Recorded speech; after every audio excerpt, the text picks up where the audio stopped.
നമ്മുടെ നാട്ടിൽ നല്ല ഭാവവും ചമഞ്ഞടക്കുന്ന രമേശൻ നായർക്ക് ടൗണിൽ മറ്റൊരു ഭാര്യ. സത്യമായിട്ട് ഞാൻ എൻ്റെ കണ്ടതാണ് കൂട്ടുകാരെ. നമ്മുടെ നല്ല കാര്യമല്ലേ. ഇപ്പോൾ നമുക്കറിയാം, സച്ചിനുമായിട്ട് നമുക്ക് ഒരുപാട് വർഷത്തെ ബന്ധമുണ്ട്. അതൊരു ചെറിയ കാര്യമല്ല. കലാഭവനിൽ വരുന്നത് 12, 13, 12 വയസ്സുള്ള സമയത്താണ് ആദ്യമായിട്ട് മിമിക്രി മത്സരത്തിൽ സ്കൂൾ തലത്തിൽ പ്രൈസ് കിട്ടുകയും വീട്ടിൽ പിന്നെ മിമിക്രി എപ്പോൾ നോക്കിയാലും പ്രാക്ടീസും കാര്യങ്ങളൊക്കെ ആയതുകൊണ്ട് അച്ഛൻ നേരെ കലാഭവനിലേക്ക് കൊണ്ട് അതായിരുന്നൊരു വഴിത്തിരിവുണ്ടായി മാറിയത്. ഓഡിയോ മൈൻഡിൽ നിന്ന് വിഷ്വൽ മൈൻഡിലേക്കുള്ള ട്രാൻസ്ഫോർമേഷൻ സംഭവിച്ചത് ഈ സ്റ്റോറി ടെല്ലിങ്ങിലൂടെയാണ്. സുരേഷ് ഗോപി അല്ലെങ്കിൽ മോഹൻലാലിൻ്റെ നരസിംഹം, ഇതൊക്കെ എത്ര തവണ നമ്മളിതിൻ്റെ ഓഡിയോ കാസറ്റ് കേട്ടിട്ടുണ്ടെന്ന് പോലും നമുക്ക് അറിയാം. ശരിക്കും പറഞ്ഞാൽ ഇപ്പോഴല്ല പണിയെടുത്തത്, അന്ന് ശരിക്കും നല്ല ഹോംവർക്കുകൾ ഉണ്ടായിരുന്നു. ഐ ഗ്രൂപ്പ് വളരെ ശക്തമായിട്ട് മുന്നോട്ട് പോകുന്നുണ്ട്. അതിനൊപ്പം തന്നെ എ ഗ്രൂപ്പും വളരുന്നുണ്ട്. ഞങ്ങൾ വളരും തോറും പിളരും തോറും വളരും. അതാണ് ഞങ്ങളുടെ പാർട്ടിയുടെ പ്രത്യേകത. ജയ് ഗുരുവായൂരപ്പ. കലയും രാഷ്ട്രീയവും ഒരു നാണയത്തിൻ്റെ ഇരുവശങ്ങളാണെന്ന് നമുക്ക് പറയാം. 5-6 സിനിമകളിൽ അഭിനയിച്ചിട്ടുണ്ട്. ആദ്യമായിട്ട് ഞാൻ ചാൻസ് ചോദിച്ചു പോയത് ജൂനിയേഴ്സ് ജേണി എന്ന് പറഞ്ഞ സിനിമയിലാണ്. സ്വാമിയേ ശരണമയ്യപ്പ, കരിമല കയറ്റം കഠിന പൊന്നയ്യപ്പ. സ്വാമിയെ കണ്ടു, തൊഴുതു. എന്തേ വരാൻ ഇത്ര വൈകി എന്ന് ചോദിച്ചു. ഭൗതികമായ ശരീരം മാത്രമാണ് മലയിറങ്ങി പോകുന്നത്, മനസ്സിപ്പോഴും അവിടെ തന്നെ നിൽക്കുകയാണ്. ഈ ഭാര്യ ഭർത്തൃബന്ധം എന്ന് പറഞ്ഞാൽ വളരെ പവിത്രമായൊരു ബന്ധമാണെന്ന് വിശ്വസിക്കുന്ന ആളാണ് ഞാൻ. ഭാര്യ എന്ന് പറഞ്ഞാൽ രക്തബന്ധമല്ല. അച്ഛൻ, അമ്മ, ഏട്ടൻ, ഏടത്തി, വല്യച്ഛൻ, വല്യമ്മ എന്നൊക്കെ പറയുന്നത് രക്തബന്ധമാണ്. 7-8 വർഷമായിട്ട് ഞാൻ ചെയ്തത് എന്നെ കറക്റ്റ് ചെയ്യുന്നൊരു പരിപാടിയായിരുന്നു. സത്യം പറഞ്ഞാൽ നിങ്ങളെല്ലാം കാണാൻ സാധിച്ചതിൽ ഒരുപാട് സന്തോഷമുണ്ട്. എൻ്റെ ഫ്രീസറിൻ്റെ കാര്യം പറഞ്ഞപ്പോൾ പെട്ടെന്ന് ഓർത്തുപോയതാണ്. ഇത്രയും നാളും ചാക്കോച്ചിട്ട് മൂടും താങ്ങി നടന്നിട്ട് അവസാനം അവന് കിട്ടിയൊരു വിദ്യയെ ചാക്കോച്ചിയുടെ ഉള്ളിലിരിപ്പ് മുഴുവനും അവനറിയാം. അണ്ണാക്കിട്ട് കുത്തിയാലും ശരി അവൻ നീര് പറയില്ല. സത്യം പറഞ്ഞാൽ കേരളം ഭരിച്ച പ്രഗത്ഭരായിട്ടുള്ള 2 ചക്രവർത്തിമാരുണ്ട്. അതിലൊന്ന് മഹാബലി തമ്പുരാൻ. അദ്ദേഹത്തെ 3 അടി മണ്ണിൻ്റെ പേരിലാണ് പാതാളത്തിലേക്ക് ചവിട്ടി താഴ്ത്തിയത്. നമസ്കാരം ജയ. നമസ്കാരം. അപ്പോൾ നിങ്ങൾക്ക് എല്ലാവർക്കും സുപരിചിതനാണ്.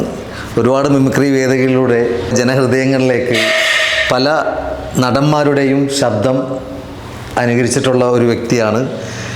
ഇന്ന് അതുകൂടാതെ പല തെലുങ്ക്, തമിഴ് ഭാഷകളിലുള്ള നടന്മാർക്ക് നിങ്ങളുടെ ശബ്ദത്തിലൂടെ മലയാളത്തിൽ അവർ അഭിനയിക്കുന്നുണ്ടെന്ന് പറയാം. മലയാളത്തിൽ എന്ന് വെച്ചിട്ടുണ്ടെങ്കിൽ മൊഴി മാറ്റി വരുമ്പോൾ എന്താണ് സംഭവങ്ങൾ? നമുക്കൊന്ന് അതിൻ്റെ പുറകിലൊക്കെ ഒന്ന് പോയി നോക്കണ്ടേ എങ്ങനെയാണെന്നുള്ളത്? പിന്നെ തീർച്ചയായിട്ടും. അപ്പോൾ ശരിക്ക് ഫുൾ നെയിം ജയദേവ് കലവൂർ എന്നാണ്. കലവൂർ, കൊല്ലം. അത് ആലപ്പുഴ കലവൂർ. ആലപ്പുഴ കലവൂർ. ഓക്കെ. അവിടെ നിന്നാണ് ശരിക്കും പറഞ്ഞാൽ കലാഭവനിൽ വരുന്നത് 12, 13, 12 വയസ്സുള്ള സമയത്താണ്. 10ാം ക്ലാസ് കഴിഞ്ഞിട്ടാണ് നേരെ കലാഭവനിലേക്ക് വരുന്നത്. കലാഭവനിലെ ആർട്ടിസ്റ്റ്. കലാഭവനിൽ അന്ന് മിമിക്രി പഠിക്കാൻ വേണ്ടി വരുന്നൊരു ബാച്ച് ഉണ്ടായിരുന്നു. അന്ന് 98, 98 മിമിക്രി പഠിക്കുക എന്നുള്ള. അപ്പോൾ അതാണ് ശരിക്കും പിന്നീട് എനിക്കത് ഗുണം ചെയ്തത്. അത് ആദ്യമായിട്ട് മിമിക്രി മത്സരത്തിൽ സ്കൂൾ തലത്തിൽ പ്രൈസ് കിട്ടുകയും അപ്പോൾ വീട്ടിൽ പിന്നെ മിമിക്രി എപ്പോൾ നോക്കിയാലും പ്രാക്ടീസും കാര്യങ്ങളൊക്കെ ആയതുകൊണ്ട് അച്ഛൻ നേരെ കലാഭവനിലേക്ക് കൊണ്ട് അതായിരുന്നൊരു വഴിത്തിരിവുണ്ടായി മാറിയത്. അച്ഛനായിട്ട് കൊണ്ടുപോയിട്ട്. അച്ഛൻ സാധാരണ മിമിക്രിക്കാരെ വീട്ടുകാരെ പ്രോത്സാഹിപ്പിക്കില്ലെന്നെങ്കിൽ എന്നെ ശരിക്കും പറഞ്ഞാൽ അതൊരു പ്രോത്സാഹനം തന്നെയായിരുന്നു. പിന്നീട് പ്രൊഫഷണൽ ട്രൂപ്പിലേക്കും കാര്യങ്ങളിലൊക്കെ വന്നു. അന്ന് നടന്മാരെ അനുകരിക്കുക എന്നുള്ളത് തന്നെയാണ് ഹൈലൈറ്റ്. സത്യം. അതെ. അപ്പോൾ അന്ന് ആ സമയത്ത് ലേലം എന്ന് പറഞ്ഞ സിനിമ ഭയങ്കര ഹിറ്റായിട്ട് നിൽക്കുന്ന സമയമായിരുന്നു. സുരേഷ് ഗോപി അല്ലെങ്കിൽ മോഹൻലാലിൻ്റെ നരസിംഹം, ഇതൊക്കെ എത്ര തവണ നമ്മളിതിൻ്റെ ഓഡിയോ കാസറ്റ് കേട്ടിട്ടുണ്ടെന്ന് പോലും നമുക്ക് അറിയാം. ശരിക്കും പറഞ്ഞാൽ ഇപ്പോഴല്ല പണിയെടുത്തത്, അന്ന് ശരിക്കും നല്ല ഹോംവർക്കുകൾ ഉണ്ടായിരുന്നു. ഇപ്പം നമ്മൾക്കിപ്പോൾ മിമിക്രിയുടെ ഒരു പാറ്റേൺ തന്നെ ടോട്ടലി മാറി. മിമിക്രി എന്ന് പറയുന്ന കലയുടെ ഒരു ടോട്ടാലിറ്റി മാറി. പക്ഷേ ഗുണം ചെയ്തത് ഡബ്ബിങ്ങിലാണ്. ഒരു കഥാപാത്രം കാണുമ്പോൾ അതിന് ഏത് ശബ്ദം കൊടുക്കാൻ പറ്റും, അല്ലെങ്കിൽ മാച്ച് ചെയ്തിട്ടുള്ള വോയിസ് കൊടുക്കാൻ പറ്റും. ഹ്യൂമർ വോയിസ് ആണെങ്കിൽ അതെങ്ങനെ കൊടുക്കാൻ പറ്റും, അങ്ങനെയൊക്കെയുള്ളൊരു വലിയ ഡബ്ബിങ്ങിൽ എനിക്ക് ഒരുപാട് മിമിക്രി ഗുണം ചെയ്തിട്ടുണ്ട്. 13-14 വയസ്സിൽ 10ാം ക്ലാസ് കഴിഞ്ഞപ്പോൾ തന്നെ ഓൾറെഡി ഒരു പ്രീ ഡിഗ്രി സമയത്തൊക്കെ തന്നെ പ്രൊഫഷണൽ തുടങ്ങി. സ്ട്രൈക്ക് ചെയ്ത് ശരിക്കും പറഞ്ഞാൽ 5 സ്റ്റാർ തട്ടുകടയിൽ കരുണാകരൻ ചെയ്തപ്പോഴാണ് ലീഡർ അപരൻ എന്ന് പറഞ്ഞൊരു ലീഡറിനെയാണ് ആദ്യ കാലഘട്ടങ്ങളിൽ ഒന്ന് സ്ട്രൈക്ക് ഫെയിം ആക്കിയത്. ഏഷ്യാനെറ്റിലെ 5 സ്റ്റാർ തട്ടുകടയിൽ ഇപ്പോഴും എല്ലാം ഓർമ്മയുണ്ടോ? പിന്നെന്താ, ഒന്ന് ചെറിയ ഒരു 2-3 ഡയലോഗ്സ്. സത്യം പറഞ്ഞാൽ ഇപ്പോഴത്തെ ഈ ഒരു പഞ്ചായത്ത് തിരഞ്ഞെടുപ്പാകട്ടെ, അല്ലെങ്കിൽ വരാൻ പോകുന്ന നിയമസഭാ തിരഞ്ഞെടുപ്പാകട്ടെ, അതിനെ വെച്ച് നോക്കുമ്പോൾ ഞാനൊക്കെ പണ്ട് പണിയെടുത്തതിൻ്റെ റിസൾട്ട് വി.ഡി. സതീശൻ്റെ നേതൃത്വത്തിൽ ഇപ്രാവശ്യം ഞങ്ങളുടെ പാർട്ടിക്ക് കിട്ടിയിട്ടുണ്ട്. എന്തായാലും ഐ ഗ്രൂപ്പ് വളരെ ശക്തമായിട്ട് മുന്നോട്ട് പോകുന്നുണ്ട്. അതിനൊപ്പം തന്നെ എ ഗ്രൂപ്പും വളരുന്നുണ്ട്. ഞങ്ങൾ വളരും തോറും പിളരും, പിളരും തോറും വളരും. അതാണ് ഞങ്ങളുടെ പാർട്ടിയുടെ പ്രത്യേകത. ജയ് ഗുരുവായൂരപ്പ. കൊള്ളാം.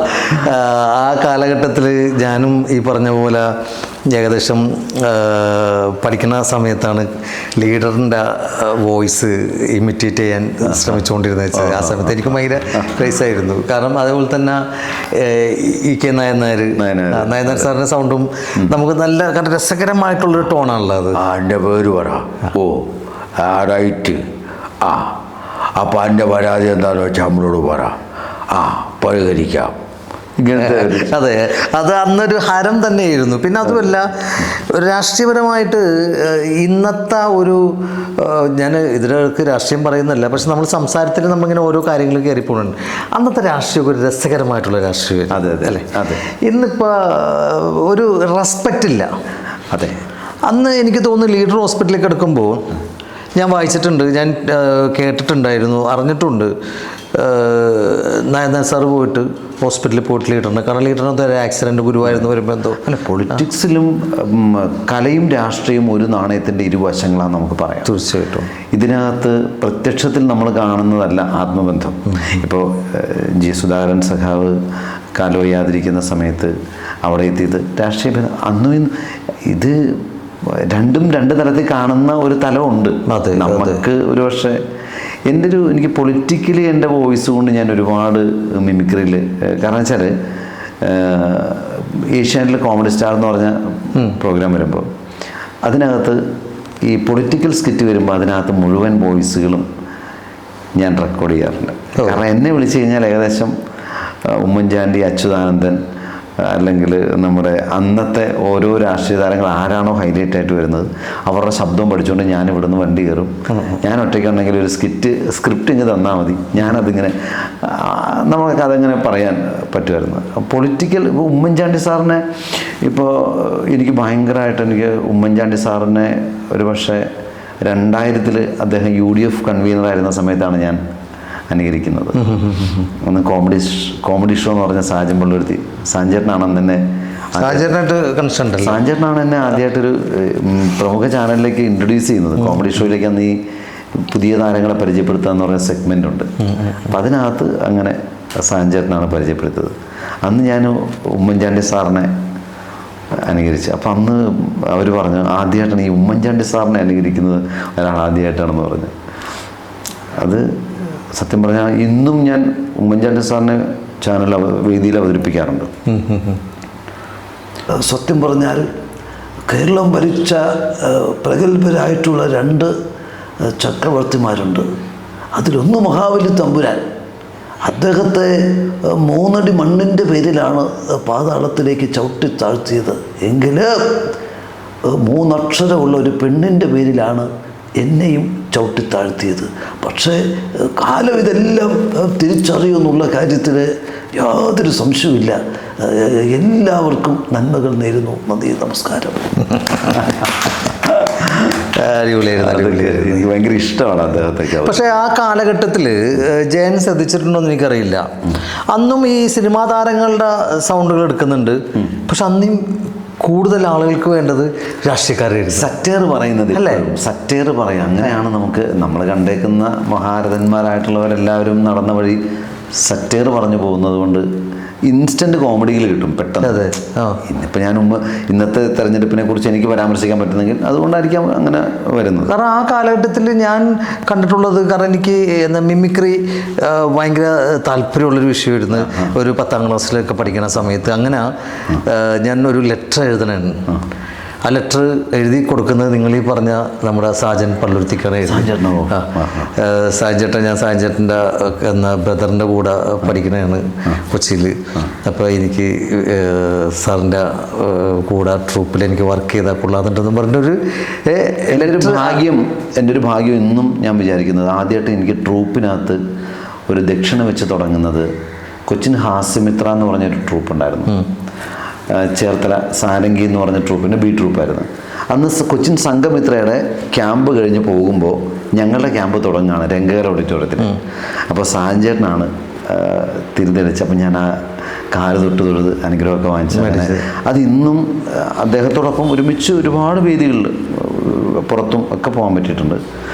ഒരിടയ്ക്ക് നമുക്ക് ഇൻസ്പയറിങ് ഉണ്ടാവും, ഓരോ സമയത്ത് ഇൻസ്പയറിങ് ഉണ്ടാവും. അങ്ങനെ സാഞ്ചേട്ടനൊക്കെ നമ്മുടെ ഏറ്റവും അധികം ഇൻസ്പയർ ചെയ്തിട്ടുള്ള ആളാണ് നമുക്കെല്ലാവർക്കും. തീർച്ചയായിട്ടും. ഞാൻ എന്നിട്ട് ലെറ്റർ പുള്ളിക്ക് എഴുതി. പക്ഷേ അത് കഴിഞ്ഞ് പിന്നെ നമ്മുടെ വീട്ടിലൊക്കെ വെച്ചാൽ കലാപരമായിട്ട് ഒരു ബന്ധമില്ലാത്ത വീടാണ് എൻ്റെ വീട്. സിനിമകൾ കാണും, എല്ലാ സിനിമമാരും മാമാരൊക്കെ പോയി കാണും, എൻ്റെ ഫാദറും എൻ്റെ മദറൊക്കെ പോയി കാണും. പക്ഷെ എന്നാലും കലയുമായിട്ട് യാതൊരു ബന്ധമില്ല, ഒരു മൂളിപ്പാട്ട് പോലും പാടില്ല. അതുകൊണ്ട് തന്നെ ഇതൊന്ന് അവതരിപ്പിച്ച് നമുക്കൊന്ന് ചാടിക്കിടക്കാൻ ഇത്തിരി പാടാം, ഭയങ്കര പാടായിരുന്നു. അങ്ങനെ അത് അന്നേ തന്നെ മുളയിലേ നുള്ളി കളഞ്ഞൊരു കാര്യമാണ്. പിന്നെ കോളേജ് ലൈഫും പിന്നെ ഗൾഫും അങ്ങനെയൊക്കെ ആയിട്ട് അങ്ങോട്ട് പോയി. അങ്ങനെ സിനിമയിലേക്ക് ഇപ്പോൾ ഒരു ഈ ഡബ്ബിങ്ങും അതൊക്കെ ചെയ്ത് നിൽക്കുന്നു. അതിനിടയിൽ അഭിനയവും അതെ ഉണ്ട്. ഏതൊക്കെ മൂവിയിൽ ഇപ്പോൾ ചെയ്തു?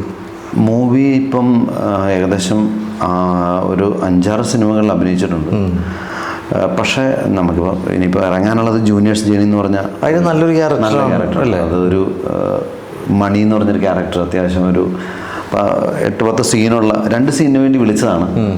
പക്ഷേ ആ ക്യാരക്ടർ ഡെവലപ്പായി നമ്മുടെ സുനേട്ടനായാലും ഡയറക്ടർ ആൻസൺ ചേട്ടനൊക്കെ നമ്മളങ്ങ് ചേർത്ത് പിടിച്ചു എന്നുള്ളതാണ്. അതിനകത്ത് എനിക്ക് ചെയ്യാൻ പറ്റുന്ന രീതിയിലുള്ള ആ ക്യാരക്ടർ ഡെവലപ്പായി. അതെനിക്ക് വലിയൊരു സന്തോഷമുള്ള കാര്യമാണ്. അല്ലാതെ 5-6 പടങ്ങളിലൊക്കെ അഭിനയിച്ചിട്ടുണ്ട്. ഗാനഗന്ധർവനായാലും യമണ്ടൻ പ്രേമകഥ, അതെല്ലാം സുഹൃത്ത് ബന്ധത്തിൻ്റെ പുറത്ത്. ഞാൻ സത്യം പറഞ്ഞാൽ എൻ്റെ ഒരു പ്ലസ്സും ഒരു മൈനസും, ഇപ്പോൾ സിനിമ ചെയ്യാൻ ആഗ്രഹമുണ്ടെന്ന് പറഞ്ഞ് നമുക്ക് കുടുംബം വിട്ടിട്ടുള്ളൊരു കളി ഭയങ്കര പ്രശ്നമാണ്. കുടുംബം എന്തായാലും നമുക്ക് അറിയാവുന്നതാണ്. അപ്പോൾ വരുമാനം ഇപ്പോൾ കൂടുതലും ഡബ്ബിങ്ങിനകത്താണ് വരുമാനം. അതുകൊണ്ട് നമുക്കൊരു 10-15 ദിവസം അല്ലെങ്കിൽ 20 ദിവസം അല്ലെങ്കിൽ 30 ദിവസം നമ്മൾ വിട്ടങ്ങ് പോയി കഴിഞ്ഞാൽ കുടുംബം പട്ടിണിയാക്കിയിട്ട് എങ്ങനെയാണ് നമ്മൾ കലാകാരനാണെന്ന് പറഞ്ഞിട്ട് നമുക്ക് നടക്കാൻ പറ്റില്ല. അതൊരു വലിയൊരു കാര്യമാണ്. അതുകൊണ്ട് എന്നെ അറിയാവുന്നവർ എനിക്ക് തന്ന ചാൻസുകളാണ്. പക്ഷേ ആദ്യമായിട്ട് ഞാൻ ചാൻസ് ചോദിച്ചു പോയത് ജൂനിയേഴ്സ് ജേണി എന്ന് പറഞ്ഞ സിനിമയിലാണ്. ആണോ? അതെ. ബാക്കിയൊക്കെ എനിക്ക് സുഹൃബന്ധത്തിൻ്റെ പുറത്ത് കിട്ടിയതാണ്. പക്ഷേ ഒരു വിമൽ എന്ന് പറഞ്ഞ മ്യൂസിക് ഡയറക്ടർ പറഞ്ഞിട്ട് ഞാൻ പോയി കാണുക. അപ്പോൾ ഞാനിങ്ങനെ സുനിലേട്ടൻ്റെ അടുത്ത് പറഞ്ഞു, ചേട്ടാ എനിക്കൊരു അവസരം തരാമോ? നോക്കട്ടെ, ഒരു ക്യാരക്ടറുണ്ട്, സന്തോഷ് എന്ന് പറഞ്ഞൊരു ക്യാരക്ടറാണ്. അത് കട്ടായി. പിന്നെ അത് മണിയിലേക്ക് വന്നു. 2 സീനോട് ചെയ്തതെന്ന് പറഞ്ഞു. ഓക്കെ എന്ന് പറഞ്ഞു. പിന്നെ അത് 10 സീനായിട്ട് മാറി. എന്നെങ്കിലും നമ്മുടെ ഒരു ആഗ്രഹം ആക്ടറിലേക്ക് മാറാൻ വേണ്ടി തന്നെയാണ്. ഞാനിപ്പോൾ ചാനൽ ഷോകൾ ഒരുപാട് ചെയ്തിട്ടുണ്ട്. കോമഡി ഷോ ആയാലും രസികരാജായാലും ഏഷ്യാനെറ്റിൽ 5 സ്റ്റാർ തട്ടുകൾ കരുണാകരൻ ചെയ്യുന്നു. അവിടുന്ന് പിന്നെ കോമഡി ഫെസ്റ്റിവൽ, അതിനകത്ത് ഗ്രാൻഡ് ഫിനാലെ വരെ എത്തി. അപ്പോൾ എനിക്ക് മനസ്സിലായത് എൻ്റെ പോരായ്മകളെ ഞാൻ ചിന്തിച്ച്. അപ്പോൾ അവിടെ നിന്നാണ് പിന്നെ എനിക്ക് ട്രാൻസ്ഫോർമേഷൻ ഉണ്ടായത്. ശരിക്കും റെക്കോർഡിങ് എന്ന് പറയുന്ന ഒരു കാര്യത്തിലേക്ക് വരുമ്പോൾ എൻ്റെ ഡയലോഗ് പ്രസൻറ്റേഷൻ നന്നാക്കാൻ പറ്റും, അതിൻ്റെ മോഡുലേഷൻ. അപ്പോൾ ഇപ്പം മോഡുലേഷനും ഇല്ല സിനിമയ്ക്കകത്ത്, ഡയലോഗ് പ്രസൻറ്റേഷനും ഇല്ല. വളരെ വേറൊരു തലത്തിലേക്ക് മാറുകയാണ് നമ്മൾ ബിഹേവിങ് ആക്ടിങ് ഒക്കെ. അപ്പോൾ നമുക്ക് പക്ഷേ ഇപ്പോൾ എന്തിനേയും സ്വീകരിക്കാൻ പറ്റുന്ന ഒരു തലത്തിലേക്ക് നമ്മൾ മൈൻഡ് കൂടെ സെറ്റായിട്ടുണ്ട്. അവസരം കിട്ടുന്നില്ല, അല്ലെങ്കിൽ അവസരങ്ങളിൽ അതിൻ്റെ ഒരു കുഴപ്പം മാത്രമേ ഉള്ളൂ. പക്ഷേ നമ്മൾ പരുവപ്പെടുത്തി ഒരു കളിമണ്ണാക്കി വെച്ചിട്ടുണ്ട്. ഏത് ശിലയിലേക്ക് മാറ്റാൻ പറ്റുന്ന രീതിയിലേക്ക് മോഡൽ ചെയ്യാൻ പറ്റിയിട്ടുണ്ട്. മലയാള സിനിമയിൽ ആർക്കൊക്കെ വേണ്ടി ഡബ് ചെയ്യാൻ സാധിച്ചിട്ടുണ്ട്? ഏറ്റവും വലിയ ഭാഗ്യം എന്ന് പറയുന്നത് ശ്രീനേട്ടന് ഒരു 3 സിനിമകൾ, അദ്ദേഹത്തിൻ്റെ ശബ്ദം പോയതിന് ശേഷം 3-4 സിനിമകൾക്ക്, പ്രത്യേകിച്ച് കുറുക്കൻ, ഞാൻ ജയലാൽ നമ്മുടെ സുഹൃത്താണ്. ജയലാലിന് അതുപോലെ ശരിക്കും രാംദാസ് ചേട്ടനാണ് എന്നെ വിളിക്കുന്നത്, റൈറ്റർ. അപ്പോൾ ഒരു വോയിസ് ടെസ്റ്റ് ഉണ്ട്. അപ്പം ഞാൻ ആദ്യം ചെയ്തിട്ട് പോന്നു. പിന്നീട് ഞാൻ വിചാരിച്ചത് കിട്ടുമെന്ന് വിചാരിച്ചതല്ല കേട്ടോ. കാരണം ഈ രാമേട്ടനാണെങ്കിൽ ഇവരുമായിട്ട് ശ്രീനേട്ടൻ്റെ ഏറ്റവും കൂടുതൽ ഒപ്പം നടക്കുന്നതാണ്. അപ്പോൾ ശ്രീനേട്ടൻ എങ്ങനെ അവർക്ക് മിമിക്രി ടച്ച് വേണ്ടാന്നും പറഞ്ഞു. കൃത്യമായൊരു ശ്രീനിവാസനെ കിട്ടുകയാണെങ്കിൽ മാത്രം മതി, ഇല്ലെങ്കിൽ അത്, കാരണം വിനീത് ശ്രീനിവാസൻ അഭിനയിച്ചിട്ടുണ്ട് അതിനകത്ത്. കറക്റ്റ്. അതുകൊണ്ട് അപ്പോൾ എനിക്ക് പിന്നീട് ഞാനൊരു 10 ദിവസത്തെ 10 ദിവസം കഴിഞ്ഞിട്ട് വരാമെന്ന് പറഞ്ഞു. പ്രാക്ടീസ് ചെയ്യാനും പറഞ്ഞ് പോയത്, പക്ഷേ പ്രാക്ടീസ് നടന്നില്ല. 10 ദിവസം കഴിഞ്ഞ് ചെന്നപ്പോൾ പിന്നെ അങ്ങ് ട്രാക്കിൽ വീണു എന്നുള്ളതാണ്. അല്ലേ, ഒന്ന് ആ ശബ്ദം ഒന്ന് അനുകരിക്കാം. എന്താ എനിക്ക് ഏറ്റവും ഇഷ്ടമെന്ന് ഇപ്പോഴും ഗോളാന്തര വാർത്ത സിനിമയിലെ കാരിക്കാട്ടിൽ ദാസൻ. കാരിക്കാട്ടിൽ യെസ്. കാരിക്കാട്ടിൽ ദാസൻ്റെ ഡയലോഗ് എങ്ങനെയാണ്? നമ്മുടെ നാട്ടിൽ നല്ല ഭാവവും ചമഞ്ഞടക്കുന്ന രമേശൻ നായർക്ക് ടൗണിൽ മറ്റൊരു ഭാര്യ. സത്യമായിട്ട് ഞാനെൻ്റെ കണ്ടതാണ് കൂട്ടുകാരെ. ആ കാരിക്കാട്ടിൽ ദാസനായിരുന്നു.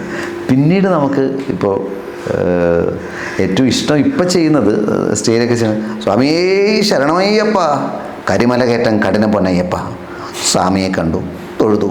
എന്തേ വരാൻ ഇത്ര വൈകി എന്ന് ചോദിച്ചു. ഭൗതികമായ ശരീരം മാത്രമാണ് മലയിറങ്ങി പോകുന്നത്.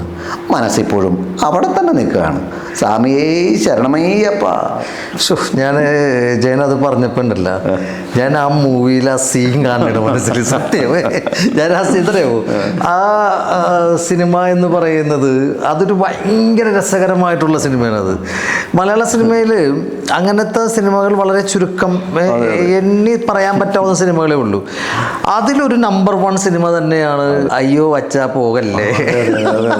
അതായത് തിലകൻ സാറൊക്കെ പറയുന്നുണ്ടായിരുന്നേ, മോനെ വന്ന സ്ഥിതിക്ക് ഒരു കാര്യം ചെയ്യും, മാല ഊരി ഭക്ഷണമൊക്കെ കഴിക്കാം.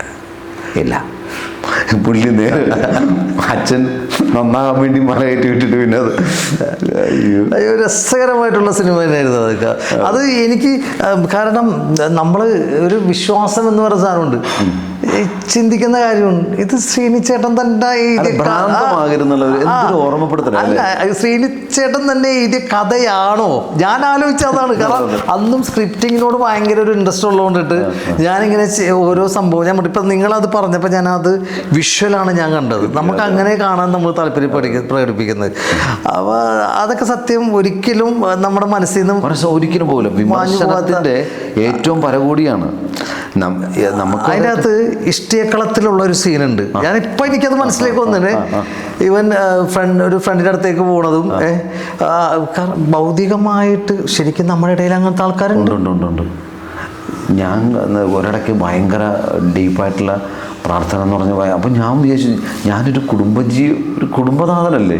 ഞാനിപ്പോഴും ഇങ്ങനെ അതിൽ നിന്ന് ഞാൻ ഒരിടയ്ക്ക് നമ്മുടെ സമയത്ത് നമ്മളെ മെഡിറ്റേഷൻ അല്ലെങ്കിൽ പ്രാർത്ഥനയൊക്കെ നമ്മൾ വല്ലാതെ ഇൻസ്പയർ ചെയ്ത സമയങ്ങളുണ്ട്. ഒറ്റപ്പെട്ടു പോകുന്ന സമയത്തൊക്കെ ഞാൻ ഭയങ്കര ഡീപ്പായിട്ട് പ്രാർത്ഥനയും കാര്യങ്ങളും. ഞാൻ ഇതിനോട് ഞാൻ ഒരിക്കലും എഗെയിൻസ്റ്റ് നിൽക്കുന്ന ആളല്ല. ഞാനും പള്ളിയിൽ പോകുന്ന ആളാണ്, എപ്പോഴും പോകുന്ന ആളൊന്നുമില്ല.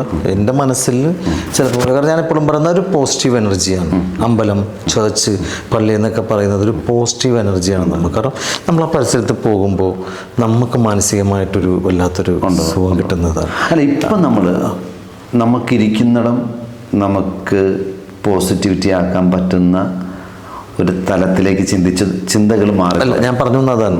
അപ്പോൾ പക്ഷേ എന്നും പറഞ്ഞ് ഞാൻ ഒരു അമിതമായിട്ട് ഞാൻ ഒരിക്കലും നമ്മൾ ദൈവം നമ്മളെ ജനിപ്പിച്ചു, എന്തായാലും ഒരു ദിവസം നമ്മൾ പോകും. പോണത് അങ്ങോട്ടാണ്, ദൈവത്തിൻ്റെ അടുത്തേക്കാണ്. അതെ, വിശ്വാസം അതാണ്. അതെ. അപ്പം ഭൂമിയിലുള്ള കുറച്ച് കാലഘട്ടം അത് പവർ ഓഫ് നൗ. എനിക്ക് ഏറ്റവും അധികം ഈ അടുത്ത് ഇൻസ്പയർ ആയത് നവാസ്ക പറഞ്ഞൊരു വേർഡാണ്. നമ്മളത് ഈ നിമിഷം മാത്രമല്ല നമ്മുടെ കയ്യിലുള്ളൂ. സത്യം, ഈ നിമിഷം നമ്മൾ സന്തോഷിക്കാനും ആസ്വദിക്കാനും പറ്റുക എന്ന് പറയുന്ന വലിയൊരു കാര്യമാണ്. തീർച്ചയായിട്ടും. ആ ഭാഗ്യം എന്ന് വെച്ചാൽ ഞാൻ കല കൊണ്ട് സമ്പാദിച്ചിട്ടുണ്ടോ എന്ന് ചോദിച്ചു കഴിഞ്ഞാൽ സമ്പാദ്യമൊക്കെ വളരെ കുറവാണ്. പക്ഷേ ഇന്നും ഈ ഇൻ്റർവ്യൂ കഴിഞ്ഞാലും സ്റ്റിൽ എനിക്ക് വർക്കുണ്ട്. സത്യം, നാളെയും എനിക്ക് വർക്കുണ്ട്, മറ്റന്നാളും വർക്കുണ്ട്. നമുക്കതാണൊരു ഈശ്വരാധീനം എന്ന് പറയുന്നത്. നമുക്ക് മറ്റൊന്നിലേക്ക് പോവാതെ ഇതിൽ തന്നെ നിൽക്കാനും ഇതിൽ കണ്ടിന്യൂ ചെയ്യാൻ പറ്റുന്നു എന്നുള്ളതാണ്. ഞാൻ കൊച്ചു പ്രേമചേട്ടൻ്റെ ഡബ് ചെയ്തത് അവിടെ ഏട്ടൻ എന്ന് പറഞ്ഞ സിനിമ. അത് സത്യം പറഞ്ഞാൽ ആ പടത്തിന് വേണ്ടിയിട്ട് കൊച്ചു പ്രേമചേട്ടന് വേണ്ടി ഞാൻ അങ്ങനെ ആ സിനിമയ്ക്ക് വേണ്ടി പഠിച്ചതായിരുന്നു. നമുക്ക് അതെനിക്ക് ഭയങ്കര ഒരു പ്രേമചേട്ടൻ അന്ന് ആ സിനിമയ്ക്ക് വേണ്ടി പഠിച്ചതാണ്. അമ്മച്ചമ്പി പറഞ്ഞാലും കാര്യമുണ്ട് കേട്ടോ, വഴിയമ്മൻ്റെ പിന്നെ കണ്ടാൽ എൻ്റെ വഴി വിട്ട് പ്രവൃത്തി ഞാൻ ചെയ്യും. പക്ഷെ ഈ ടോണൊന്നും അല്ല ഞാൻ സിനിമയിൽ ചെയ്തത്, വേറെ മിമിക്രിക്ക് വേണ്ടിയിട്ട് ചെയ്യുന്ന ടോണാണ്. പിന്നെ നമുക്ക് ഈ നടന്മാർക്ക് വേണ്ടിയിട്ട് ചെയ്യുന്നതിനേക്കാൾ ഉപരി നമ്മളെ മിമിക്രിക്കാരെ ഡബ്ബിങ്ങിന് കിട്ടിയാലൊരു ഗുണം, ഇപ്പം നമുക്കൊരു ബേസ്ഡ് ഓണുള്ളൊരു ക്യാരക്ടർ ചെയ്യാനും നമ്മൾ പറ്റും. ഒരു ഏജ് ഉള്ള ഒരാൾക്ക് ചെയ്യണമെങ്കിൽ അത് മിമിക്രിക്കാർക്കേ പറ്റുള്ളൂ. നമുക്ക് ചില സിനിമയിൽ ഒരു 90 വയസ്സുള്ള ഒരാൾക്ക് എങ്ങനെ വരും 90 വയസ്സുകാരൻ? അപ്പം നമ്മൾ സത്യം പറഞ്ഞാൽ അങ്ങനെ ഒരു കാര്യമില്ല, അത് നടക്കുമെന്നുള്ളൊരു പ്രതീക്ഷ. ഇത് ചെയ്യാൻ നമ്മളെ കൊണ്ട്, ഇത് മിമിക്രി കയ്യിലുള്ളത് കൊണ്ട് നടക്കുന്നൊരു കാര്യമാണ്. പക്ഷേ ജയന്, എനിക്ക് മമ്മൂക്കാൻ്റെ ജയൻ എടുത്തത് എനിക്ക് ഭയങ്കര ഇഷ്ടം. മമ്മൂക്കാൻ ലാലേട്ടൻ്റെ രസകരമായിട്ടാണ് എടുത്തത്. ഒന്നുകൂടി ഒന്ന് റിപ്പീറ്റ് ചെയ്യാമോ? അത് ലാലേട്ടൻ മമ്മൂക്ക ദാമ്പത്യ ബന്ധത്തെക്കുറിച്ച് പറഞ്ഞ ഒരു ഈ ഭാര്യ ഭർത്തൃബന്ധം എന്ന് പറഞ്ഞാൽ വളരെ പവിത്രമായൊരു ബന്ധമാണെന്ന് വിശ്വസിക്കുന്ന ആളാണ് ഞാൻ. ഭാര്യ എന്ന് പറഞ്ഞാൽ രക്തബന്ധമല്ല. അച്ഛൻ, അമ്മ, ഏട്ടൻ, ഏടത്തി, വല്യച്ഛൻ, വല്യമ്മ എന്നൊക്കെ പറയുന്നത് രക്തബന്ധമാണ്. പക്ഷെ നമ്മൾ മനസ്സിലാക്കേണ്ട ഒരു കാര്യം, രക്തബന്ധമല്ലാത്ത ഈ ബന്ധത്തിൽ നിന്നാണ് ബാക്കിയുള്ള എല്ലാ ബന്ധങ്ങളും ഉണ്ടാകുന്നത്. അതുകൊണ്ട് തന്നെ വളരെ പവിത്രമായൊരു ബന്ധമാണെന്ന് വിശ്വസിക്കുന്ന ആളാണ് ഞാൻ എന്ന് പറയുന്ന. ഇത് അദ്ദേഹം പറയുന്ന ഡയലോഗുകളാണ് നമ്മുടെ മനസ്സിനകത്തേക്ക്. അയാൾ സത്യം ഞാനത് ആലോചിക്കുന്നത്. കാരണം ഞാൻ മമ്മൂക്കാൻ്റെ ഒരു കാര്യം പറയുമ്പോൾ നമുക്ക് 100 നാവാണെന്ന് പറയും. പക്ഷെ പുള്ളിയുടെ ഓരോ പ്രസംഗത്തിലും പുള്ളി പറയുന്ന ഓരോ വേർഡ്, കാരണം ഇത് ഞാൻ ഈ ഒരു വേർഡ് പുള്ളിയുടെ ഡയറക്ടർ കേട്ടിട്ടുണ്ട്. അപ്പോൾ ഞാൻ ചിന്തിച്ച കാര്യം എന്താണെന്ന് വെച്ചാൽ, ഇന്നേ വരെ അങ്ങനൊരു ഡയലോഗ് ഒരാൾ കണ്ടുപിടിച്ചിട്ടില്ല.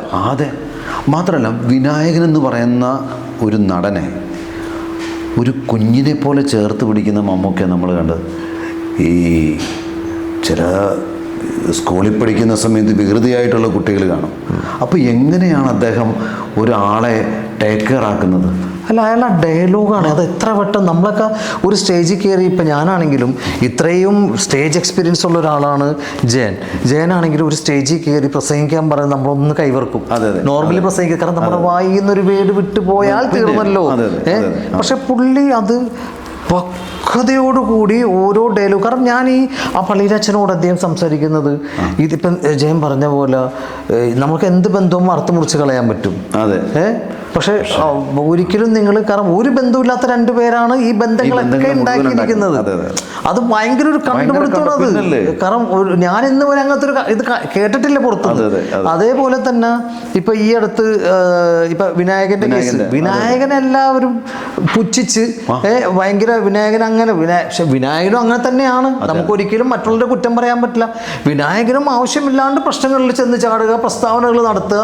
പക്ഷെ ആ വിനായകൻ ഈ കളങ്കാവൻ എന്ന് പറയുന്ന സിനിമയുടെ പുറത്തേക്ക് അയാൾ എന്ന് ഇറക്കി വിട്ടു, അന്ന് തുടങ്ങി ഇന്ന് വരെ വാന്ന് പുള്ളിയുടെ വേണ്ടാത്ത ഒരു വേട് വരുന്നില്ല. ആ ചേർത്ത് പിടിക്കലൂടെ നമ്മൾ കണ്ടത് എന്താണെന്നറിയോ? ഒരു മെൽറ്റാവുന്ന ഒരു വിനായകനെയാണ്. സത്യം, മെൽറ്റാവും, ഉരുകി തീർന്നു.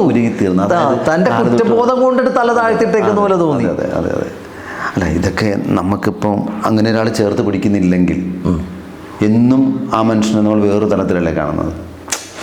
എല്ലാം തെറ്റുണ്ടാവും, ശരിയുണ്ട്. ആരെ തെറ്റുകളെ തിരുത്തുക എന്നുള്ളതല്ലേ നമ്മൾ സത്യം. തെറ്റുകൾ നമ്മൾ തിരുത്താൻ തയ്യാറാകുമ്പോൾ സ്വീകരിക്കാൻ അപ്പുറത്തൊരു കൈ ഉണ്ടാവണം. അത് തന്നെയാണ് നമ്മളെല്ലാം വളർത്തുന്നത്. നമുക്കെല്ലാവർക്കും തെറ്റ് പറ്റിയിട്ടുണ്ട്. തെലുങ്ക് മലയാള സിനിമയിൽ, തെലുങ്ക്, കന്നഡ, തമിഴ് അല്ലേ, അതിലൊക്കെ മലയാളം വേർഷൻ നിങ്ങൾ ഡബ് ചെയ്യുന്നുണ്ട് പല. കാന്താര സിനിമയിൽ, കാന്താരയിൽ ആർക്കാണ് കൊടുത്തത്? ബൂബ എന്ന് പറഞ്ഞൊരു ക്യാരക്ടർ. ബൂബ, അതായത് നമ്മുടെ അച്ഛനും മോനും. പുള്ളി അവിടുത്തെ നാട്ട് സേനാധിപതി ആയിട്ട് നിൽക്കുന്ന ആളാണ്. മനസ്സിലായി. ബൂബ. അതിനകത്ത് തിയേറ്ററിലൊക്കെ ഈ ഇങ്ങനെയുള്ള പടങ്ങളിൽ ചിരിപ്പിക്കുക എന്ന് പറഞ്ഞാൽ ഭയങ്കര ശ്രമകരമായൊരു പണിയാണ്. അച്ഛനെ കയറി പേരെടുത്ത് വിളിക്കുന്നോട് ആ തന്തിയില്ലാത്തവനെ എന്ന് പറഞ്ഞിട്ടൊരു ചവിട്ടുന്ന സീനൊക്കെ ഉണ്ട്. അത് അങ്ങനെ കുറേ നല്ല സീനുകൾ കാന്താരയിലായാലും ഒരുപാട് സിനിമകൾ ഇപ്പം മൊഴിമാറ്റ സിനിമകൾ കണ്ടമാനം വരുന്നതുകൊണ്ടിട്ട്. അതെ, അതേപോലെ ഈ കാർട്ടൂൺ സിനിമകൾ കണ്ടമാനം വരുന്നുണ്ട്. അങ്ങനെയുള്ള സിനിമകൾക്ക് വല്ലതും കൊടുക്കാനൊരു അവസരം കിട്ടിയിട്ടുണ്ട്? കാർട്ടൂൺ കുറേ നാളുകൾക്ക് മുമ്പ് കാർട്ടൂൺ ചെയ്യുമായിരുന്നു. ഇപ്പോൾ ഈ ചൈന റീൽസൊക്കെ ഇറങ്ങുമ്പോൾ പോക്കറ്റ് എഫ് എന്ന് പറഞ്ഞ എഫിനകത്ത് ഞാൻ റിട്ടേൺ ഓഫ് ടൈഗർ എന്ന് പറഞ്ഞൊരു സ്റ്റോറി ടെല്ലിംഗ് ഉണ്ട്. എൻ്റെ അച്ഛൻ ബേസിക്കലി കാതികനായിരുന്നു. അച്ഛൻ അത് ശരി. കാർത്തികൻ ആലപ്പി ശശിധരൻ എന്ന് പറഞ്ഞ ആളായിരുന്നു. അച്ഛന് ഏറ്റവും വലിയ പേടി ഞാൻ കലാഫീൽഡിൽ വരുമ്പോൾ അച്ഛന് സക്സസ് ആയിട്ടുള്ളൊരു കലാകാരനല്ല. പക്ഷേ അച്ഛൻ ഭയങ്കര ആഗ്രഹമുണ്ടായിരുന്നു. കഥാപ്രസംഗത്തിൻ്റെ ട്രെൻഡ് സമയത്തൊക്കെ കഥാപ്രസംഗത്തിലേക്ക് ഇറങ്ങുകയും ബ്ലൈൻഡായിട്ട് നടന്നൊരു മനുഷ്യനാണ്. അപ്പോൾ അച്ഛൻ അതുകൊണ്ട് തന്നെ കലാഫീൽഡിലേക്ക് തന്നെ അങ്ങനെ വലിയ താല്പര്യമില്ല. പക്ഷേ ഇന്ന് ഞാൻ ഈ പോക്കറ്റ് എഫ്എമ്മിനകത്ത് സ്റ്റോറി ടെല്ലിങ് പറയുമ്പോൾ അന്ന് കാതികന്മാർ പറഞ്ഞ അതേ പണി തന്നെ ഞാനിവിടെ ചെയ്യുന്നത്. ഒരു കഥയിലെ മുഴുവൻ കഥാപാത്രങ്ങൾക്കും നമ്മുടേതായിട്ടൊരു മോഡുലേഷൻ കൊടുക്കുന്നു, നമ്മൾ ചെയ്യുന്നത്. അപ്പോൾ ഒരു ഗുരുത്വം അല്ലെങ്കിൽ ഒരു അച്ഛൻ്റെ അനുഗ്രഹമായിട്ട് തന്നെ ഞാൻ കാണുന്നത്. അതുകൊണ്ട് നമുക്കിപ്പം അത് ഈ കാലഘട്ടത്തിൽ എഫ്എമ്മിനകത്തൂടെ പോക്കറ്റ് എഫ്എമ്മിനകത്തൂടെ പോകുന്നു എന്നൊക്കെ പറയുമ്പോൾ ഞാൻ പെട്ടെന്ന് ഇങ്ങനെ ആലോചിക്കായിരുന്നു. അല്ല അത് കറക്റ്റ്. നമ്മൾ കലയിൽ ശോഭിക്കണമെങ്കിൽ അത് വെയിറ്റ് ചെയ്യണം. വെയിറ്റിംഗ് എന്ന് പറയുന്നതിനകത്ത് ഞാനിപ്പം കോമഡി ഫെസ്റ്റിവലൊക്കെ കഴിഞ്ഞു, അല്ലെങ്കിൽ ഏഷ്യാനെറ്റിൽ ചെയ്തു, ഒരു സ്റ്റാറിൽ നിന്നിട്ട് ഞാൻ ഈ സ്റ്റുഡിയോകളിലേക്ക് പോകുന്ന പോക്കറ്റെ ഭയങ്കരമായിട്ട് സൂഹിക്കുന്നുണ്ട്, ഭയങ്കരമായിട്ട് എൻജോയ് ചെയ്യുന്നുണ്ട്. ശബ്ദം തന്നെയാണ് എന്നെ ശരിക്കും പറഞ്ഞാൽ എൻ്റെ ഓഡിയോ മൈൻഡിൽ നിന്ന് വിഷ്വൽ മൈൻഡിലേക്കുള്ള ട്രാൻസ്ഫോർമേഷൻ സംഭവിച്ചത് ഈ സ്റ്റോറി ടെല്ലിങ്ങിലൂടെയാണ്. ആണല്ലേ? ഓരോ സീനും നമ്മുടെ കയ്യിലുണ്ട്. അപ്പോൾ അവിടെ നമ്മളൊരു ആക്ടറും നമ്മളുടെ ഒരു വിഷ്വൽ മൈൻഡും ഒക്കെ, മറ്റത് ഓഡിയോ മാത്രമല്ലേ. ഇപ്പോൾ ടോട്ടൽ എത്ര വർഷമായി മലയാള സിനിമയിൽ? 2000 പ്രൊഫഷണലി ഞാൻ മിമിക്രി ഫീൽഡിലേക്ക് വന്നത്. സിനിമയിലേക്കൊക്കെ വരുന്നത് 2014 ശേഷമൊക്കെയാണ്. കോമഡി ഫെസ്റ്റിവൽ കഴിഞ്ഞിട്ടാണ് ജസ്റ്റ് മാരീഡ് എന്ന് പറഞ്ഞൊരു സിനിമ, അത് ബെന്നി എന്ന് പറഞ്ഞ നമ്മുടെ അതിൻ്റെ ഒരു റൈറ്റർ തരുന്നതും. പിന്നീട് ഞാൻ അവിടെ എനിക്ക് നല്ല പ്രതീക്ഷയായിരുന്നു കേട്ടോ. ആ സിനിമയ്ക്ക് നല്ല ക്യാരക്ടറായിരുന്നു. പിന്നെ ഇതിനകത്ത് എന്നെ സംബന്ധിച്ചിടത്തോളം കുറേ തിരിച്ചറിവുകളുടെ സമയങ്ങളായിരുന്നു. ഒരു പടം ചെയ്തു, അല്ലെങ്കിൽ അന്ന് എന്നെ ഏറ്റവും വലിയ പ്രശ്നം എന്ന് വെച്ചാൽ അവൈലബിൾ ഡേറ്റ് കിട്ടില്ല. പ്രോഗ്രാമുണ്ട്, ഷോ ഉണ്ടെന്നൊക്കെ പറഞ്ഞിങ്ങനെ അങ്ങനെയൊക്കെ ആയിരുന്നു പറഞ്ഞത്. ഇപ്പോൾ റെക്കോർഡിങ്ങിനകത്ത് ഞാനത് അനുഭവിച്ചിട്ടുണ്ട്. നമ്മൾ ഈ ഷോ എടുക്കുക എന്ന് പറഞ്ഞാൽ കുടുംബജീവിതം എന്ന് കൊണ്ടുപോകാൻ വേണ്ടിയിട്ടുള്ള, എപ്പോഴും നമ്മുടെ പേരിൽ കുടുംബം ഒരിക്കലും വിഷമിക്കരുതെന്നുള്ള ചിന്ത നമ്മൾ ഇപ്പോൾ. അതുകൊണ്ട് തന്നെ ഞാൻ ഇപ്പോൾ ഫാമിലിയൊക്കെ എറണാകുളത്താണ്. സിനിമയിലേക്ക് വരുന്നത് ശരിക്കും 2013-14 ജസ്റ്റ് മാരീഡ് എന്ന് പറഞ്ഞ സിനിമ. അതിനുശേഷം ചെറിയ ചെറിയ വേഷങ്ങളൊക്കെയാണ് ചെയ്തേക്കുന്നത്. പക്ഷെ ഓഡിയോ ഡബ്ബിങ് റെക്കോർഡിങ് മേഖലയിലാണ് കൂടുതലും ഞാൻ പ്രവർത്തിച്ചിട്ടുള്ളത്. ഈ രാഷ്ട്രീയക്കാരുടെ വോയിസൊക്കെ എടുക്കുമ്പോൾ അവരാരെങ്കിലും നിങ്ങളെ നേരിട്ട് വിളിച്ച് സംസാരിക്കുകയോ എന്തെങ്കിലും ചെയ്തൊരു അനുഭവം ഉണ്ടോ? പത്മജ വേണുഗോപാലിൻ്റെ മുമ്പിൽ ഏഷ്യാനെറ്റിലെ കോമഡി സ്റ്റാറിൽ ഞാൻ കരുണാകരൻ സ്വർഗത്തിൽ നിന്ന് കാണുന്ന ഇന്നത്തെ കേരളം എന്ന് പറഞ്ഞൊരു സ്ക്രിപ്റ്റ് ഉണ്ടായിരുന്നു. പ്രമോദ് വൈക്കം, ലാൽ ബാബു അവരാണ് എന്നെ വിളിച്ചത്. അപ്പോൾ ആ സമയത്ത് പത്മജ അന്ന് ഗസ്റ്റാണ്. അപ്പോൾ എന്നോട് പറഞ്ഞത് അച്ഛനെ നേരിട്ട് കണ്ട അവസ്ഥയാണ് കേട്ടോ, ഗംഭീരമായിരുന്നു എന്ന് പറഞ്ഞു. അതെനിക്ക് വലിയൊരു ഭയങ്കര അംഗീകാരമാണ്. കാരണം അച്ഛനെ വീണ്ടും കണ്ടതുപോലെ എന്ന് പറഞ്ഞാൽ ആ ബോഡി കുറേ നാളുകൾക്ക് ശേഷം ഞാൻ കരുണാകരൻ വേഷം കിട്ടുന്നു ആ ഏഷ്യാനെറ്റിലെ വർക്കിന് വേണ്ടി. അപ്പോൾ അതൊരു വലിയ അപ്രീസിയേഷനാണ് ഒരു ആക്ടർ. എൻ്റെ ബോഡിയിൽ നിന്ന് കരുണാകരനെ മാറ്റിയെടുക്കാൻ വേണ്ടി ഞാൻ ഒരുപാട് ലീഡറിനെ മാറ്റിയെടുക്കാൻ പണിപ്പെട്ടിട്ടുണ്ട്. കാരണം എന്ത് പറയുമ്പോൾ അറിയാതെ കൈ ഇങ്ങനെ വരികയും ഇങ്ങനെയൊക്കെ വരുമായിരുന്നു. ഞാനത് നമ്മളെ ബോഡിയിൽ നിന്ന്, കാരണം അന്ന് എല്ലാ ചാനലിലും കരുണാകരൻ ഫസ്റ്റ് സെക്കൻഡ് ഓപ്ഷൻ വരുമ്പം എനിക്ക് വരുമായിരുന്നു വിളി. അതുപോലെ ഞാൻ ഈ അടുത്ത് ജൂനിയസ് ജേണിയുടെ ഒരു പ്രോഗ്രാമിൽ വെച്ച് ജയൻ അവിടെ സൗമ്യനോട് സൗമ്യ അങ്ങോട്ട് നടന്ന് പോയിക്കണം. ഇപ്പോൾ ജയൻ പുറയിൽ നിന്ന് പറഞ്ഞ്, അപ്പം ഞാൻ നോക്കുന്നത് സൗമ്യ പെട്ടെന്ന് തിരിഞ്ഞു നോക്കണേ ലാലേട്ടനെങ്ങാനും വന്ന. അത് നല്ല രസകരമായിട്ടുള്ളൊരു സംഭവമായിരുന്നു. അതായത് ലാലേട്ടൻ നമുക്ക് വളരെ സിനിമയിൽ പറയുന്ന ഡയലോഗ് അല്ലല്ലോ ലാലേട്ടൻ ലൈവ്. നമ്മുടെ നല്ല കാര്യമല്ലേ. ഇപ്പോൾ നമുക്കറിയാം സച്ചിനുമായിട്ട് നമുക്ക് ഒരുപാട് വർഷത്തെ ബന്ധമുണ്ട്. അതൊരു ചെറിയ കാര്യമല്ല. നമ്മളൊരു സിനിമ എന്ന് പറയുന്നത് അതിൻ്റെ ഒരു യാത്രയാണ് അല്ലേ. നമുക്ക് പ്രാർത്ഥിക്കാം നല്ല സിനിമകളുണ്ടാവട്ടെ, നല്ല തിരക്കഥകളുണ്ടാവട്ടെ, നല്ല നടന്മാരുണ്ടാവട്ടെ, നമുക്ക് പ്രാർത്ഥിക്കാം. ഇപ്പം നമ്മൾ മനസ്സിലാക്കേണ്ട ഒരു കാര്യം, ഒരു സിനിമ സക്സസ് ആയെന്ന് പറഞ്ഞാൽ എല്ലാം നന്നാവുക എന്നാണ്. എല്ലാം നന്നായി എന്നുള്ളതാണ്. അത് അത് അന്ന് ഇതേപോലെ സൗമ്യൻ്റെ അടുത്ത് ഇങ്ങനെ പറഞ്ഞേക്ക് ഞാൻ സൗമ്യ പെട്ടെന്ന് കിളിയൊക്കെ പറഞ്ഞു. നമ്മുടെ തുടരും സിനിമ നമ്മൾ എന്താ എത്ര മനോഹരമായിട്ടായിരുന്നു അല്ലേ എന്നൊക്കെ പറഞ്ഞപ്പോൾ പെട്ടെന്ന് സൗമ്യയ്ക്കും അത് റിലേറ്റഡ്. നല്ല രസകരമായിട്ടുള്ളൊരു ഇങ്ങനെ ഈ ക്യാപ്ഷനൊക്കെ പറയുന്നത് നമ്മളിപ്പം ചാനലുകളിലൊക്കെ കോമഡി ചാനലിലൊക്കെ ഈ ലാലേട്ടൻ്റെ ക്യാപ്ഷൻ, കാലമേ നന്ദി, കഴിഞ്ഞുപോയ ഒരുപാട് വർഷങ്ങളെ ഇങ്ങനെ തോൽപ്പിക്കാൻ സാധിച്ചത് എൻ്റെയും തേൻകുറിച്ചിയുടെയും സംഭവബഹുലമായ ഒരു കാലഘട്ടത്തിൽ എന്നെ വീണ്ടും എത്തിച്ചതിന് എന്നൊക്കെ പറഞ്ഞ് ലാലേട്ടൻ പറയുന്ന ഇങ്ങനെ ചില ക്യാപ്ഷൻസ് പറയുന്ന കാര്യങ്ങളൊക്കെ വരുമ്പോൾ എന്നെ വിളിക്കാറുണ്ട്. ഈ കഴിഞ്ഞ ദിവസം ലാലേട്ടനെ കേൾപ്പിക്കാൻ വേണ്ടിയിട്ട് ഒരു സ്റ്റോറി, സ്കിറ്റിൻ്റെ സ്റ്റോറി, ലാലേട്ടൻ അത് കേൾക്കും. അദ്ദേഹം ദൃശ്യം 3D, അപ്പം ഞാൻ അതിൻ്റെ ലാലേട്ടൻ്റെ വോയിസിൽ ഇങ്ങനെ പറഞ്ഞു കൊടുത്തായിരുന്നു. അപ്പം അതൊക്കെ നമുക്ക് ഒരു കലയിൽ എന്താണോ സ്റ്റിക്ക് ഓൺ ചെയ്യുക എന്ന് പറഞ്ഞാൽ എനിക്ക് നാളെ രാവിലെയും എനിക്ക് വർക്ക് ചെയ്യാൻ പറ്റിയെങ്കിൽ സക്സസ് ആണ്. അതിൻ്റെ റെമ്യൂണേഷനോ അതൊക്കെ സെക്കൻഡറി ആയിട്ട് വരും. അതെ. പക്ഷെ നാളെ എനിക്ക് ചെയ്യണം. എനിക്കിതൊരു കൊതി. എൻ്റെ വീടും ഭാര്യയും മക്കളും ഒക്കെ എന്നെ കാണുന്നതൊക്കെ അപൂർവമായിട്ടാണ്. പക്ഷേ കാരണം എനിക്ക് ഇവിടുന്ന് അങ്ങോട്ട് പോകാൻ പറ്റില്ല. അച്ഛ, ഞാൻ തകർന്നു പോകുന്നത് അച്ഛ എപ്പോൾ ഒരു വെച്ചതെന്നുള്ള ചോദ്യത്തിലാണ് ഞാൻ തകർന്നു പോകുന്നത്. സത്യം. കാരണം ഞാനിന്ന് പോയാൽ നാളെ ചെയ്യാനുള്ള വർക്കുണ്ട്, ഇത് പെൻഡിങ്ങിന് വരും. പിന്നെ എനിക്ക് ഏറ്റവും സുഖം ഇതിനകത്ത് നിൽക്കുന്നതാണ്.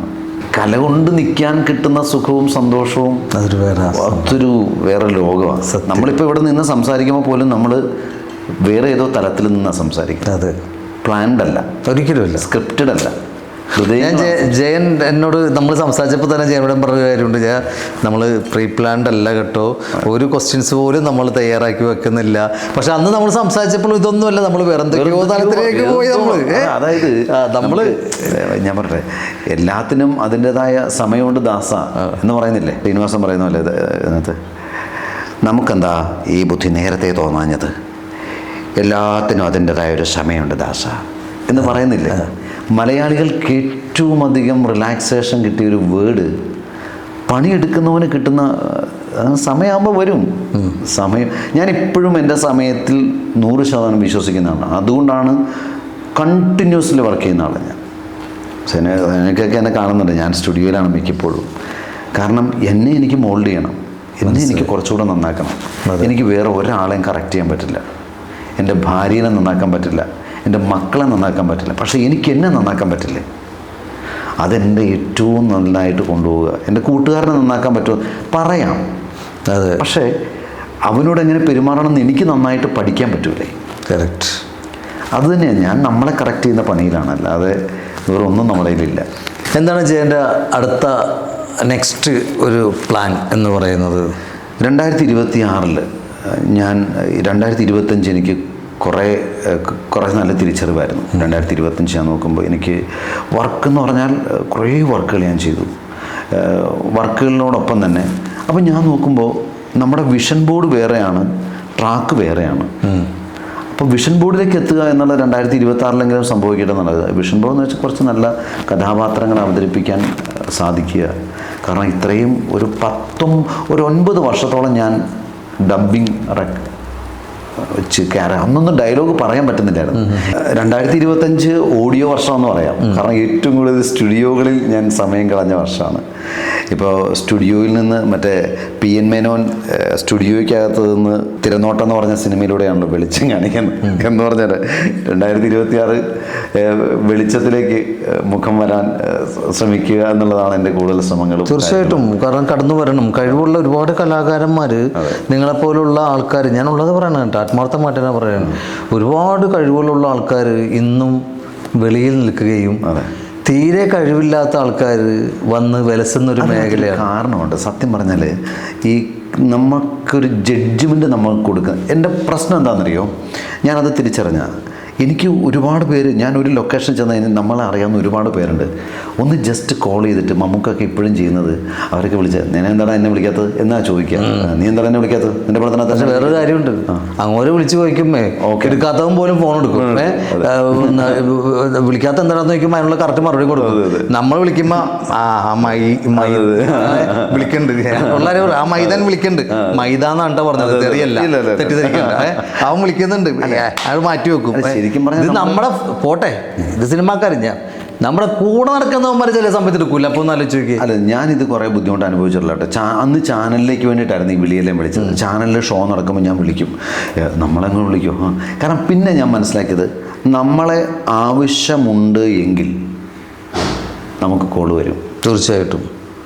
നമ്മൾ ഈ പറഞ്ഞ പണിയെടുത്താൽ മതി. ഇന്ന് ചെയ്യേണ്ട പണി ഇന്ന് ചെയ്യുക, നാളെ ചെയ്യേണ്ട പണി നാളെ ചെയ്യുക, മറ്റന്നാൾ ചെയ്യേണ്ട പണി മറ്റന്നാൾ ചെയ്യുക. അപ്പോൾ അടുത്ത ദിവസം നമ്മൾ തേടിയ കോൾ വന്നിരിക്കും. കോൾ വരും. അതിന് വേണ്ടിയിട്ട് നമ്മൾ ശരിക്കും എന്താ പറയുക, കറക്റ്റ് ഒരു നമ്മളൊന്ന് സെറ്റ് ആവുക. ഞാനതാ ചെയ്തത് കേട്ടോ. 7-8 വർഷമായിട്ട് ഞാൻ ചെയ്തത് എന്നെ കറക്റ്റ് ചെയ്യുന്നൊരു പരിപാടിയായിരുന്നു. ഇനി അതിൻ്റെ റിസൾട്ട് വരും എന്നുള്ള പ്രതീക്ഷ തന്നെയാണ്. ഇപ്പം നമുക്ക് ഒരവസരം കിട്ടിയാൽ ചെയ്ത് നോക്കാമെന്നുള്ളൊരു പ്രതീക്ഷയായി. അവസരങ്ങൾ എന്തായാലും ചെയ്യാൻ നിങ്ങളെ തേടി വരും. ഞാൻ എപ്പോഴും പറയുന്നുണ്ട്, നമുക്ക് ഓരോ ഗസ്റ്റുകളും നമ്മുടെ JC സ്റ്റുഡിയോയിൽ വരുമ്പോൾ ആ ഗസ്റ്റുകൾ, ഒട്ടുമിക്ക ഗസ്റ്റുകളും ഞാൻ ചെയ്തിട്ടുള്ള ഒരു 10-25 പേരോളം എനിക്കിപ്പോൾ തോന്നുന്നു നമ്മൾ ചെയ്ത് കഴിഞ്ഞു, ഏറ്റവും കുറഞ്ഞത്. അതിൽ വന്ന ഒട്ടുമിക്ക ആളുകളും നമ്മളായിട്ട് നന്നായിട്ട് കോപ്പറേറ്റ് ചെയ്ത് പോയ ആൾക്കാരാണ്. നമ്മളൊരു ഫാമിലി മെമ്പറായിട്ടാണ് അവർ കടന്നു പോയിട്ടുള്ളത്. ഒരു 99% തന്നെ പറയാം. ഇപ്പോൾ ജയനാണെങ്കിലും ഞാൻ എല്ലാവരോടും പറയുന്ന കാര്യമാണ്, വന്നു കഴിഞ്ഞാൽ ചില ആളുകൾ, എനിക്കിന്നിപ്പോൾ ഒരു മ്യൂസിക് ഡയറക്ടർ ഞങ്ങൾ ചെയ്തിട്ടുണ്ടായിരുന്നു. പുള്ളിക്കാരൻ വന്നപ്പോൾ ഈ പറഞ്ഞ പോലെ പുള്ളിക്കാരൻ എനിക്ക് വിടാൻ തോന്നിയില്ല. കാരണം ഒരുപാട് പുള്ളിക്കാരനെ കൊണ്ട് ചെയ്യിക്കണ്ടായിരുന്നു എന്ന ഒരവസ്ഥ തന്നെയാണ്. ഇപ്പോൾ ജയം വരുമ്പോൾ എനിക്ക് സത്യം ഏതൊക്കെ ഇനിയും കുറേ ഉണ്ട്. കാരണം ഞാൻ ഏറ്റവും ഇഷ്ടപ്പെടുന്നത് ഞാൻ പറയാം, ഒന്നാമത്തെ കാര്യം മിമിക്രി എന്ന് പറയുന്നത് എനിക്ക് മനസ്സിലായത് നമ്മുടെ ഉള്ളിലൊരു മിമിക്രിക്കാരനാണ്. ആ മിമിക്രിക്കാരനെ കണ്ടുമുട്ടുമ്പോൾ ഉണ്ടാകുന്ന ഒരു സന്തോഷമുണ്ട്. അല്ല, ഞാൻ അത് വേറൊരു കാര്യം എന്ന് വെച്ചാൽ ഞാൻ പറഞ്ഞു, ഞാൻ ആദ്യമായിട്ടൊരു ലെറ്റർ സിനിമ മേഖലയിൽ എന്നെ എടുക്കുമോ എന്ന് ചോദിച്ചിട്ടല്ല, എന്നെ മിമിക്രിയിലേക്ക് എടുക്കുമോ എന്ന് വെച്ചിട്ട് ഞാൻ സാജൻ ചേട്ടൻ അത് ഓർമ്മയുണ്ടോ എന്ന് എനിക്കറിയില്ല. സാജൻ ചേട്ടൻ ഒരു കസിൻ വഴിയാണ് ഞാൻ ആ ലെറ്റർ പുള്ളിയുടെ അഡ്രസ്സൊക്കെ മേടിച്ച് വിട്ടത്. അന്നത്തെ കാലത്ത് സാജൻ്റെ അടുത്ത് ജയസൂര്യ ചാൻസ് ചോദിച്ചു പോയിട്ടുണ്ട്. കാരണം സാജൻ പള്ളൂരത്തി കോമഡി മേള എന്ന് പറഞ്ഞൊരു പ്രോഗ്രാം ചെയ്യുന്നത് വിസ്മയമല്ലേ. അത് ശരിയാണ്. ഈ മാകാരം അതൊക്കെ കൊണ്ടുവന്നാൽ ശരിക്കും പറഞ്ഞ പുള്ളി തന്നെയാണ്. കാരണം നമുക്കൊരാളെയും അവിടെ ഒരു ഐഡന്റിറ്റി.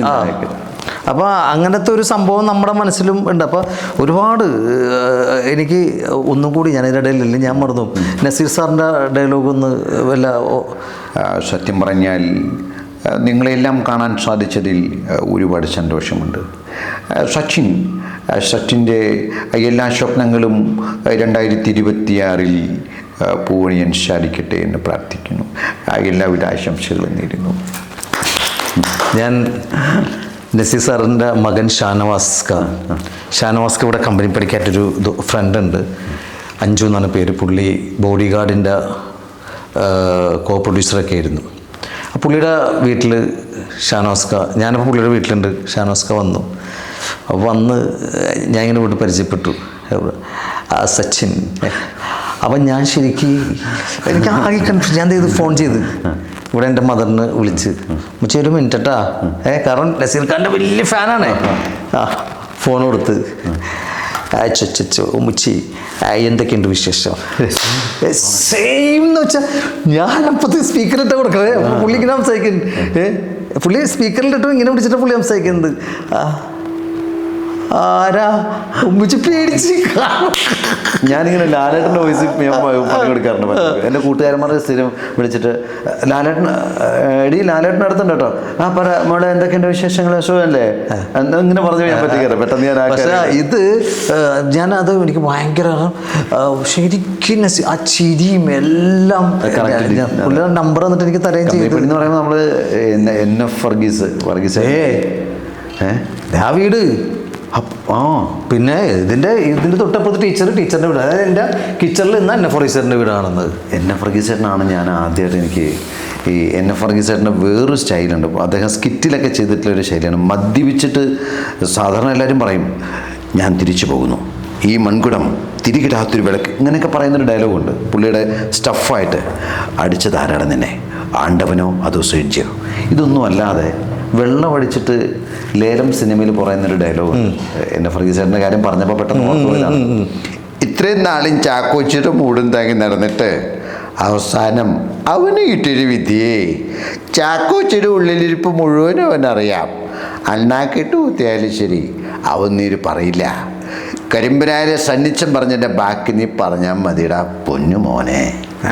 എന്ന് പറയുന്ന ഒരു സാധനം എനിക്ക് ആദ്യം ഭയങ്കര കയ്യിലിരിക്കൊണ്ടിരുന്ന ഡയലോഗായിരുന്നു. വർഗീസേട്ടനൊക്കെ സത്യം. അപ്പോൾ എന്തായാലും ഒരുപാട് സന്തോഷം. സമയപരിമിതിക്കുള്ളിൽ നിന്നുകൊണ്ട് സഞ്ജേട്ടൻ നമ്മുടെ ഈ ഒരു അഭിമുഖം പറഞ്ഞു തീർക്കാത്ത ഒരുപാട് കാര്യങ്ങളുണ്ട്, പറയാനുള്ള കുറേ കാര്യങ്ങളുണ്ട്. അല്ല നമുക്ക് ഞാനിങ്ങനെ വേറൊരു കാര്യം ഒരു വർക്കൗട്ട് ചെയ്യേണ്ടത് അത് പറയുകയാണെന്നുണ്ടെങ്കിൽ ഒരു കുടക്കീഴിൽ നിന്നുകൊണ്ട് നമുക്ക് എല്ലാവർക്കും കൂടി നമുക്കൊരു ന്യൂ ഇയർ പ്രോഗ്രാം നമുക്കൊന്ന് അറേഞ്ച് ചെയ്യാൻ ഗംഭീരമായിട്ട് നമുക്ക് കുറച്ച് ഒന്നുകൂടെ നമുക്കത് വിപുലമാക്കിക്കൊണ്ട് അവിടെ എല്ലാവരും വരുത്തണം അല്ലേ സാറേ? സനിക ഏട്ടൻ സിനിമയുടെ ഇപ്പൊ പുതിയ പടം ഏതാ സനിക? അതൊക്കെ ഉണ്ട്, അതൊക്കെ വന്നിട്ടുണ്ട്, അതൊക്കെ വരും. ടെൻഷൻ ഗംഭീര ടീമാണ്. അപ്പോൾ എന്തായാലും ഞാനിനി കൂടുതൽ സംസാരിക്കുന്നില്ല. നമ്മുടെ JC സ്റ്റുഡിയോ നിങ്ങൾക്ക് ബോറടിപ്പിച്ചില്ല എന്ന് വിചാരിക്കുന്നു. JC സ്റ്റുഡിയോയുടെ വളരെ നർമ്മസലാപം എന്ന രീതിയിലാണ് ഞാനിവിടെ വന്നത്. യാദൃശ്യമായിട്ടുള്ള വരവാണ്. അതിങ്ങനെ ഒരു ചർച്ചയായിട്ട് മാറുകയും ആ ഇൻ്റർവ്യൂ ഒന്നൊന്നുമല്ല കേട്ടോ. സച്ചിനായാലും സനികയിലും ഞങ്ങളിങ്ങനെ കൂടിയപ്പോൾ കുറച്ച് വർത്തമാനങ്ങൾ പറയുന്നതിൻ്റെ ഭാഗമായി ഇങ്ങനെ കാണാനും കൂടാനും സാധിച്ചതും 2025 നല്ല ഓർമ്മകളെ ചേർത്ത് പിടിച്ചുകൊണ്ട് 2026 എല്ലാവർക്കും ഏറ്റവും നല്ലൊരു വർഷമായി മാറട്ടെ എന്ന് ഹൃദയത്തിൽ ചേർത്തുകൊണ്ട് പ്രാർത്ഥിച്ചുകൊണ്ട് JC സ്റ്റുഡിയോയുടെയും വളർച്ച 2026 ഗംഭീരമാവട്ടെ എന്ന് പ്രാർത്ഥിക്കുന്നു. എല്ലാവിധ ആശംസകളും. Thank you very much.